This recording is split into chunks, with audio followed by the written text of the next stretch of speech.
This is 36-year-old Cuban Dario Manfuga. He used to be a geography teacher and a musician. Now he's a prisoner of war captured by Ukraine while fighting for the Russian army.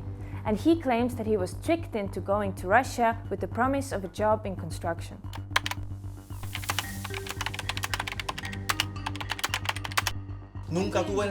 I never had the intention of killing anyone.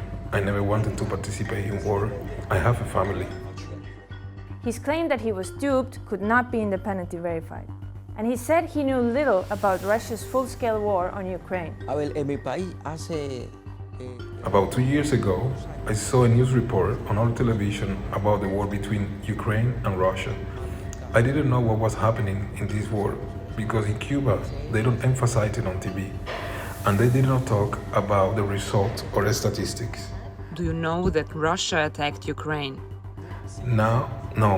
They only said it was an armed conflict between Ukraine and Russia. They didn't give me more detail to truly understand what was happening.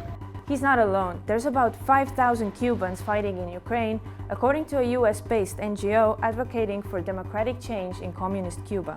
And some of them are active on social media. This is how Schemes, the investigative unit of RFERL's Ukrainian service, managed to find out where they were stationed.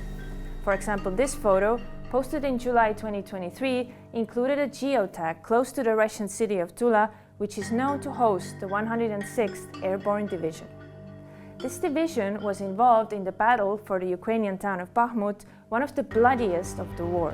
At least one Cuban appears to have died there, according to a post on VKontakte found by a journalist. But why are Cubans fighting for Russian forces in Ukraine? Well, firstly, money. There is grueling poverty in Cuba, and the monthly salary for a foreigner enlisting in the Russian army is about $2,000. That's about the average yearly salary in Cuba. That was seemingly enough for Odin Rivas, who featured in a social media post from Tula. He swapped running a small business back home for active military duty. Then there is the Russia-Cuba relationship. Cuba has not formally endorsed Russia's war and claims to oppose the recruitment of mercenaries. But in May 2024, Cuban President Miguel Diaz-Canel had this to say at a press conference with Russian President Vladimir Putin. We wish you success in carrying out your special military operation. And of course, Cuba has historically been a close ally of the Soviet Union, and Ukraine says it has clearly chosen Russia's side due to its anti-American stance.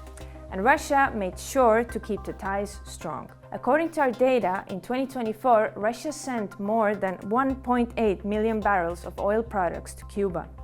One of those deliveries came amid major energy and food shortages in the island country. Finally, Cubans appear to be buying into Russian propaganda too. In a post on VKontakte, 38-year-old Julio Belayas asked for help buying a plane ticket to Moscow in order to report to any recruitment center. According to a Russian military questionnaire obtained by our journalists, he said he considered it the duty of every free person who hates Nazis. In October, he posted a photo of his military gear with the pro-war Z symbol and a document resembling a Russian passport. As for Dario, he simply wants an end to his ordeal. Who should negotiate your release? I don't want to go back to Cuba. So, would you like to go back to Russia? I don't want to go back to Russia either. Maybe some organization could save me. That would be good.